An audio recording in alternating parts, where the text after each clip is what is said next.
1 Crônicas 9, do 5 ao 8. A famosa visita da rainha de Sabá para Salomão.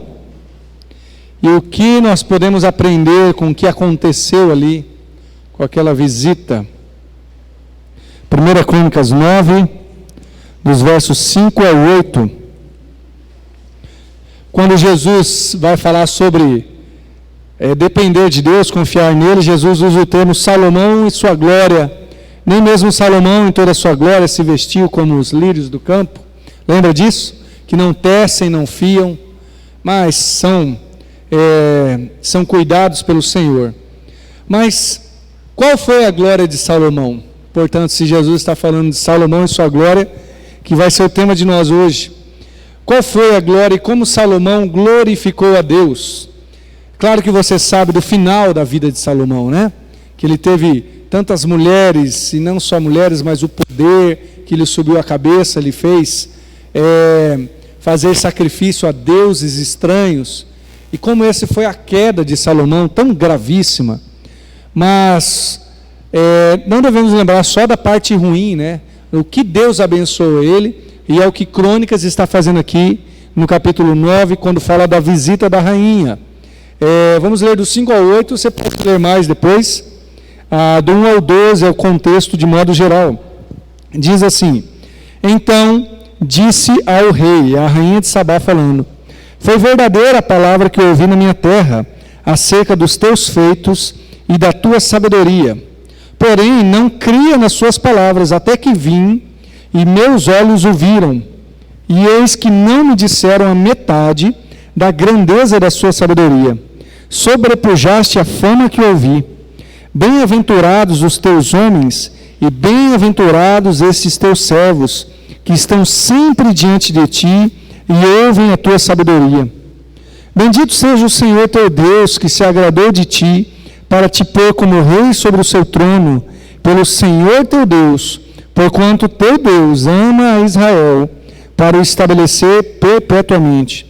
E pôs-te como rei sobre eles, para fazer juízo e justiça. Amém? O que a glória de Salomão nos ensina? E o que ela pode ser aplicada nesse texto, em especial com a visita dessa rainha? Bom, você também sabe o começo da história de Salomão, que é um começo muito bom, começo do seu reinado. Ele consagra a Deus o templo, e aí eles fazem uma grande festa. Eu até li uma das passagens dessa festa semana passada, que a glória enche o templo, e Salomão adora o Senhor, e Deus fala para Salomão: pode pedir o que você quiser, pode pedir o que você quiser. E o que talvez você pediria, né? É claro que a gente sabe o que Salomão pediu, então nós dizemos assim: claro, eu vou pedir sabedoria, claro, obviamente, não poderia ser outra coisa. Mas fala a verdade no teu coração, o que você pediria para Deus se você pudesse pedir o que você quisesse, né? Alguém poderia dizer assim: só os números da Mega Sena, porque de resto não preciso mais de nada, Senhor, está tudo bom, né? Pode ficar tranquilo, né? Ou então muita saúde, vida longa, vida eterna aqui na terra, né? A gente crê em vida eterna, mas a gente fala assim: não, Senhor, se o Senhor me der aí uns 200 aninhos aí, já está bom demais, né? Com saúde, com alegria. Mas Salomão, você sabe que ele pediu sabedoria. E Deus disse para ele assim: porque você pediu sabedoria, eu vou dar as outras coisas. E isto aqui é resultado também do presente de Deus, porque Deus ia dar outras coisas, e da sabedoria que Salomão tinha em administrar, porque ele pede sabedoria, dizendo: Senhor, grande é o povo que o Senhor me colocou na mão. Eu não tenho capacidade não, Senhor. Então o Senhor me dá a sabedoria para conseguir administrar esse povo. Portanto, a glória de Salomão já nos traz a primeira lição. Há bons frutos de uma vida que buscou agradar a Deus. Há bons frutos. Você sabe que Salomão é exemplo tanto negativo, de alguém que depois deixou seu coração se dissuadir pelas mulheres, pelo poder, pelos ídolos, mas ele também é, em parte, um exemplo positivo de alguém que buscou a Deus e colheu frutos. Fruto de sabedoria, fruto de uma vida que engrandeceu ao Senhor, consagrou o templo, fez o que o seu pai havia proposto no coração e passou para o filho, e era propósito de Deus também construir aquele templo que foi para a honra do Senhor. Há bons frutos que vêm, que brotam numa vida que buscou agradar a Deus. Se você está no momento de plantar ainda, espere que haverá bons frutos. Normalmente, nós que somos tão imediatistas, nós dizemos: Senhor, eu plantei hoje de manhã, então eu gostaria muito de colher hoje à tarde. E eu que sou muito paciente, Senhor, eu vou deixar, como eu sou muito bom com o Senhor, eu vou deixar para colher só de noite. Não, mas há coisas que são graduais. Há resultados de oração que vêm depois de meses, anos. Existem coisas que você recebe depois de plantar, regar com as lágrimas. É o texto que eu gosto muito, né? Falei dele no domingo, citei. Mas existem bons frutos. Se você está orando, se você está buscando a Deus, existe um fruto que está talvez só na raiz ainda, só na seiva lá ainda da planta, mas ele ainda vai frutificar. Se você está se consagrando, se você está pedindo ao Senhor, você está fazendo o seu melhor, está fazendo o que lhe cabe. Foi isso que aconteceu com Salomão. E quando a rainha de Sabá visita Salomão, já é o fruto, já é o auge. Aí a gente olha para Salomão e fala assim: ah, mas aí, ó, Salomão conseguiu. Mas é porque nós olhamos para o ponto máximo e não para o começo. Sabe, irmãos, quando nós estamos num momento ruim, a nossa tendência é olhar justamente para quem está bem naquela situação. Você está mal financeiramente, você vai olhar para quem? Para o irmão que está bem. Você vai falar: ah, mas o irmão ali está bem, né? Está mal de saúde, você vai olhar para quem? Para o irmão que está bem de saúde. O irmão nunca teve uma doença, nunca pegou uma gripe. Olha eu aí, mal de saúde. Não é verdade? A gente tem a tendência a olhar para aquele que está bem, justamente onde nós estamos mal. Pensando o quê? Não tem frutos, não há melhoria. Eu falei de coisas assim tão pequenas relativamente, apesar de saúde e vida financeira é importante, né? Mas a vida com Deus, por exemplo, a vida pessoal, espiritual, emocional, mas continue buscando. E aliás, como eu disse que Salomão é exemplo positivo e negativo, tem que dizer isso. Com certeza vai colher. Mas colher o quê? O que você está plantando. Com certeza. Se você está plantando uma vida desleixada, uma vida que não busca Deus, uma vida que não deixa Deus ministrar, tratar em você, você irá colher isso. Talvez a vida inteira. Agora você está plantando com lágrimas, difícil, mas você está orando, está buscando, está estudando a palavra, está deixando Deus mexer, virão os frutos. Quem sabe esse mexer é ainda arar a terra, mas o fruto vai vir. Foi o que aconteceu com Salomão. A segunda coisa aqui, e já é de certa forma um adiantamento, porque lá no final, quando a rainha de Sabá elogia Salomão, na verdade esse texto todo é uma palavra da rainha, ela fala: olha, eu não sabia nem a metade do que aconteceu, eu ouvi, mas o pessoal nem conseguiu descrever tudo. E essa rainha, ela vai dizer assim, verso 8: bendito seja o Senhor, seu Deus, que te agradou de ti. Ela ainda diz: Deus ama Israel e colocou você aí para estabelecer perpetuamente o seu reino para a justiça, para manter justiça e retidão, como diz aqui nessa tradução, ou juízo e justiça. A segunda lição é que a glória de Deus direcionava-se para o Senhor. E a glória de Deus, a glória de Israel, do povo de Israel, se direcionava para o Senhor. E Salomão, como rei de Israel, então a glória, Salomão e sua glória, a glória que vinha para Salomão, era direcionada a Israel, que ia para o Senhor. Este é o caminho da glória de Deus, irmãos, ou esse é o caminho de toda glória correta. É uma lição muito importante. É como se fossem os rios correndo para o mar, sempre, constantemente. A glória de Israel ia para o Senhor. A glória de Salomão, como a rainha de Sabá falou, foi demonstrada em Israel, que foi para o Senhor. É assim com a glória que você tem. Toda a capacidade, todo o bom fruto do qual você plantou, está colhendo. No final das contas, ele deve ser direcionado para o Senhor. Aliás, ele só cabe bem se ele for para o Senhor. Se não for, pega mal, fica ruim em você. Glória não serve para você. Alguém disse uma frase, é uma frase de efeito, ela talvez não consiga contemplar toda a vida cristã, mas diz o seguinte, que a glória pertence ao Senhor, para nós ficam as bênçãos. Eu acho um tanto quanto válido pensar assim. Não que a gente deva querer só bênçãos materiais, não nesse sentido, mas a nós não cabe a glória, especialmente. Toda a glória se direciona ao Senhor.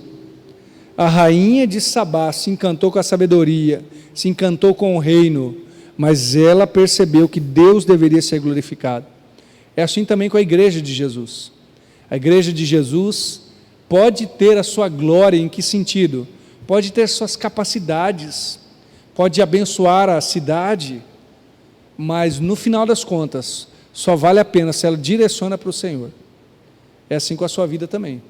Tudo aquilo que verem de bom em você, que eu e você possamos apontar para Jesus, apontar para o Senhor, porque é isso que importa. Terceira coisa que eu vejo aqui, e agora não só em Salomão, mas especialmente nele, existem diferentes formas de cumprirmos o propósito do Senhor. Por que eu estou dizendo isso? Agora eu estou voltando na história de Salomão, mas a gente tem que voltar na história de Israel. Quando Deus chama Abraão, o patriarca de Israel, antes mesmo de ser chamado Israel, né? Porque Israel é por causa do neto de Abraão, Jacó, que vira o nome Israel. Mas quando Deus chama Abraão para constituir um povo, Deus fala o que? Abraão está lá em Gênesis 12, sai da tua terra, da tua parentela, vai para um local, uma terra que eu te mostrarei, e a promessa de Deus a Abraão é o seguinte: você será uma bênção, tu serás uma bênção para todas as famílias da terra, e claro, será um divisor de águas. Abraão seria um divisor de águas e o povo que viesse dele. Os que te abençoarem serão abençoados, os que te amaldiçoarem serão amaldiçoados. Portanto, esse é o chamado de Deus na aliança que faz com Israel, e depois com Israel no fato com Jacó, né, que se torna o nome Israel. Este é o propósito do reino de Israel ali, glorificar a Deus e ser uma bênção para todas as famílias da terra. Se tem uma coisa que o povo de Israel esqueceu, foi isso. Pensa num povo que por vezes não glorificou o Senhor. Por isso que o reino do norte é destruído lá por Senaqueribe, que é o rei da Assíria, depois é exilado por Nabucodonosor, rei da Babilônia, e assim vai. O povo de Israel esqueceu de glorificar o Senhor. O próprio Ezequiel, um dos melhores reis que teve em Israel, quando vai à Babilônia lá, olhar, visitá-lo, ele mostra toda a glória, como se fosse para ele, né? Como eu sou glorioso, como eu sou bom. Mas aqui, gente, é isso que a gente tem que ficar feliz. Neste caso, não. Neste caso, Salomão estava, não na vida inteira dele, mas pelo menos aqui, cumprindo o propósito do Senhor para Israel. Qual era? Todas as famílias da terra serem abençoadas. Então veio uma rainha de longe e ela diz: bendito seja o Senhor. Olha que coisa maravilhosa. Bendito seja o Senhor. Mas, por que eu estou falando que há diferentes formas de cumprir o propósito do Senhor? Porque para Salomão era sendo rei. Mas quando você lê a história aqui, tem muita gente que ajuda Salomão.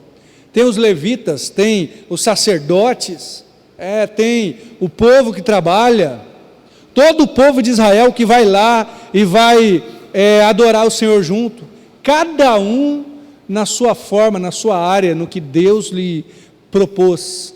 E no final das contas, olha o fluxo da glória, Israel cumpre o seu propósito e a glória vai ao Senhor. Existem diferentes formas de cumprir o propósito de Deus.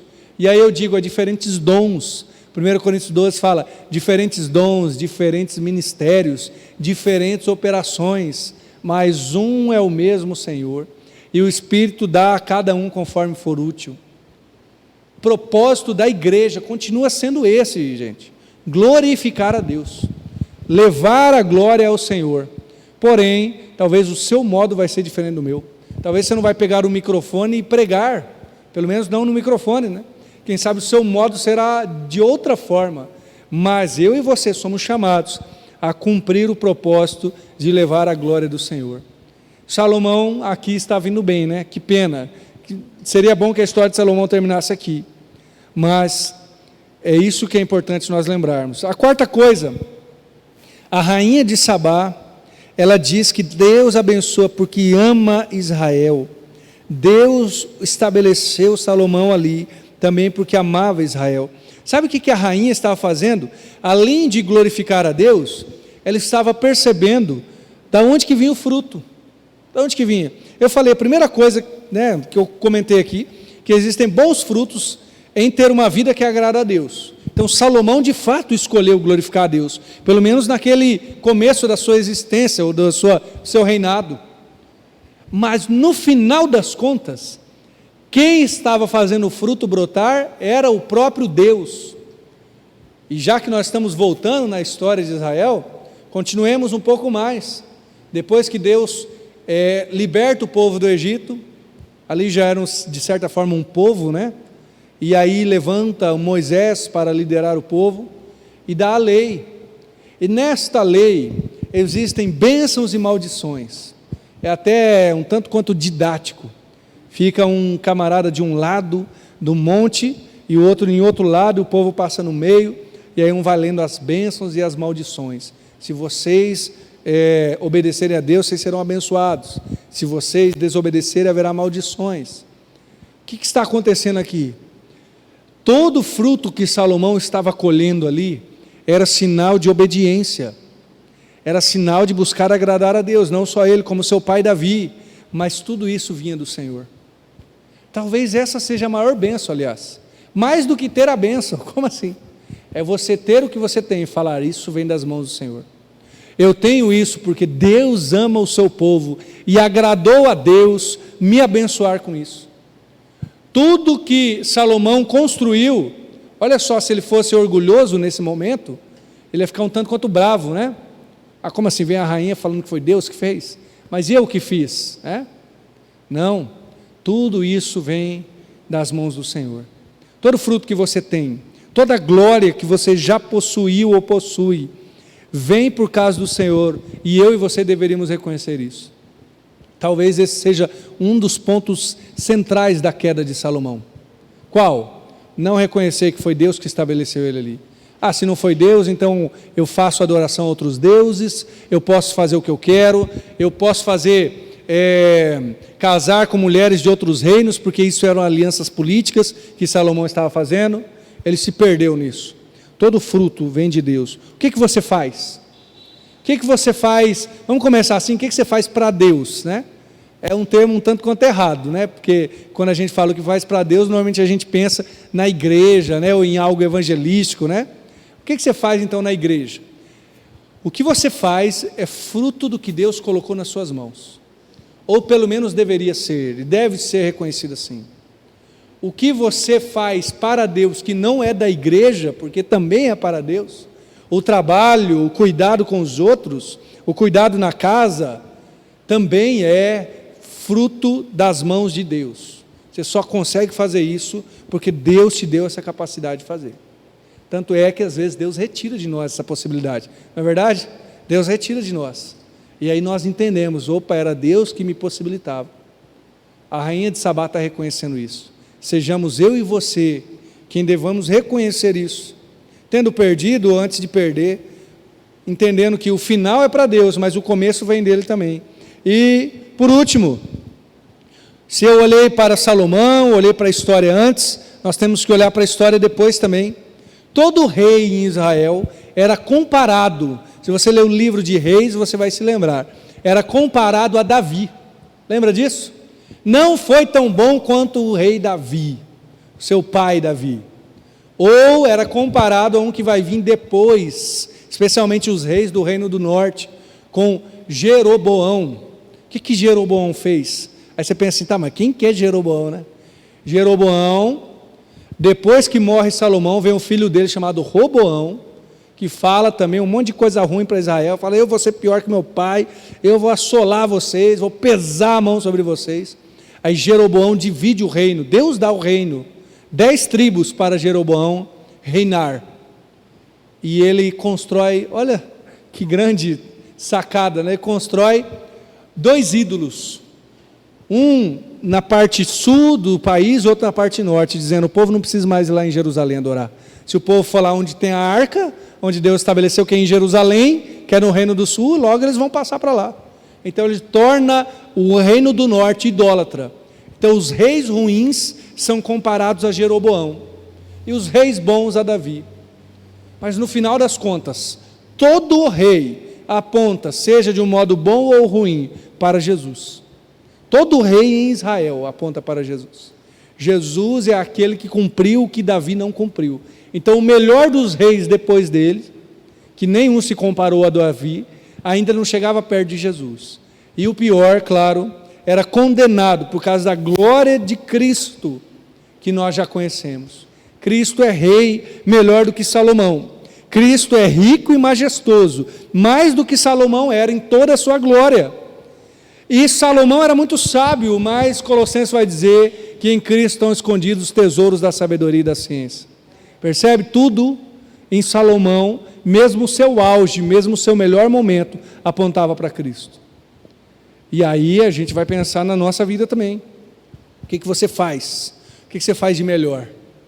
Tem um pastor chamado Dallas Willard, que ele diz que, é bem provocativo, eu gosto disso, ele diz que às vezes a gente se acha mais inteligente do que Jesus. E a gente diz assim, não, Jesus sabe muito bem das coisas da igreja, Jesus sabe, claro, das coisas espirituais, oração, Bíblia, Jesus é muito melhor do que eu. Mas sobre administração, sobre tempo, sobre recursos, aí Jesus já fica um pouco mais abaixo, porque eu já conheço muito o mundo corporativo, muita gestão de tempo, de negócio, seja lá o que for, pense aí na sua área. E ele vai dizer, o Dallas Willard vai dizer assim, Jesus encantou as pessoas, também, claro, pela sua glória, mas ele tinha uma sabedoria que se ele quisesse ser, ele seria o melhor em qualquer área. Jesus seria o melhor matemático, o melhor professor, o melhor contador, o melhor do que fosse. Há profunda sabedoria em Jesus. Portanto, pense nisso. O que você faz de melhor, ainda assim é menos do que Jesus. Mas assim como Salomão, o que você faz de melhor aponta para Jesus. Olha, eu faço isso. Não sou muito bom não, porque Jesus é muito melhor. Que aponte para Ele. Para mim, eu acho que fica um pouco mais fácil fazer a conexão, já que a minha função é pastor, e Jesus é o sumo pastor, então já está escrito na Bíblia, que Ele é muito melhor do que eu mesmo, Ele é o verdadeiro pastor. Mas o que você faz? Comece da sua profissão, comece do que você faz na sua casa, lembre-se que isso aponta para Jesus, isso glorifica Jesus. Salomão em sua glória apontou para Jesus, e que pena, que a história de Salomão não termina aqui, mas talvez sirva de lição para nós, da gente abrir os nossos ouvidos e dizer, Senhor, que eu possa alcançar o auge como Salomão alcançou, não de ser rico como ele, majestoso, mas viver o meu melhor e ainda assim apontar para o Senhor e não decair disso, mas ficar olhando para o Senhor. Quero orar junto contigo, pensando nessas verdades que Deus apontou em Salomão na visita da rainha de Sabá, que a gente possa buscar frutos que agradam ao Senhor, construir a nossa vida na presença dEle, e tudo que nós recebermos, entendermos que vem dEle e aponta para Ele. Obrigado, Senhor Deus, por esse tempo. Obrigado por Salomão e o seu grande reino, aquele templo majestoso, aquela história fantástica, aquela sabedoria de um homem encantador de fato, mas em tudo isso, sendo construído pela boa mão do Senhor, trazendo glória para o Senhor, servindo ao propósito que o Senhor tinha colocado ele ali, assim como vários outros estavam em suas funções para a glória do Senhor, e apontando para Cristo. Até mesmo a limitação de Salomão demonstrava que Cristo era muito melhor e majestoso. Nos ajude, Senhor, a continuar plantando, nos ajude a continuar cavando uma vida que glorifica o Senhor, e os frutos virão, nós temos certeza, talvez não do modo que queremos, mas do modo que glorificará o Teu nome. Senhor, nos ajude a cumprir o propósito que o Senhor tem para nós, o chamado, a vocação, a inspiração, o incômodo que está no nosso coração, que o Teu Espírito Santo tem trazido, para que a gente viva conforme a Tua vontade, Deus, em nome de Jesus. Também nos ajude, Senhor, a apontar para Cristo. Senhor, o melhor que eu puder ser de pastor um dia, apenas e tão somente apontará para a grandeza do Senhor, em como o Senhor é mais majestoso, mais sábio, mais pastor do que eu. Mas é assim também com cada irmão e irmã aqui, no seu trabalho, na sua profissão, naquilo que faz de melhor. É apenas uma pequena, uma luz ainda falha da grandeza que é o Senhor, Pai das luzes, do qual vem toda a dádiva e todo o dom perfeito. Nós somos apenas apontamentos da grandeza que é o Senhor. Não nos deixe esquecer isso, mesmo que estejamos num momento de glória, num momento de crescimento, de alegria, ou seja, o momento que for, que possamos apontar para Ti, e que quem conversar com a gente, quem vier aqui visitar a igreja, quem vier ou for lá em casa, quem for nos visitar ou nos ver nos nossos trabalhos, que possa fazer como a rainha de Sabá, olhar para nós e dizer: agora eu sei que Deus ama o teu povo, agora eu sei que Deus é grandioso, bendito seja o Senhor. Que esse seja o resultado das pessoas passarem um tempo conosco, como foi no caso de Salomão. Que apontemos para Ti toda a glória e toda a honra, Pai, em nome de Jesus que oramos, gratos ao Senhor, amém. Amém, irmãos. Vamos ainda orar, colocando as nossas vidas na presença de Jesus. Você que tem pedidos, pode estar aí.